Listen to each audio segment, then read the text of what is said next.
আরে মাঝ রাস্তায় গাড়িটা খারাপ হয়ে গেল কেন? ড্যাডি, তুমি দেখছো গাড়িটা কেন খারাপ হয়ে গেল? উফ বাবা, এই গ্রামের মধ্যে দিয়ে আসতে তো আমার অবস্থা খারাপ হয়ে যাচ্ছে। উফ, ভালো লাগছে না ড্যাডি। তুমি এসিটাও চালাওনি, এসিটাও নেই, খুব গরম লাগছে। বললাম বারবার আমি আমেরিকা থেকে ইন্ডিয়াতে আসবো না। সিস্টার, দেখো কি হচ্ছে এখানে।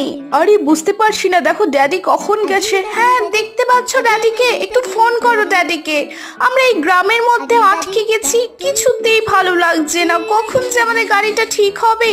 আরে আমারও খুব খিদে পাচ্ছে জানো তো। তোমারও খিদে পাচ্ছে? আমারও। এই গ্রামে কোথাও খাবো না, রেস্টুরেন্ট তো নেই, আমাদের আমেরিকার মতো তো নয়। কি বলবো বলো। উফ বাবা, একে তো গরমে অবস্থা খারাপ হয়ে যাচ্ছে, আমার ড্যাডিটাও তার মধ্যে আসছে না। তোমরা জানো আমার ড্যাডি কোথায়? তোমরা জানতে চাও আমরা কোথায় যাচ্ছি? তাহলে সাবস্ক্রাইব করো।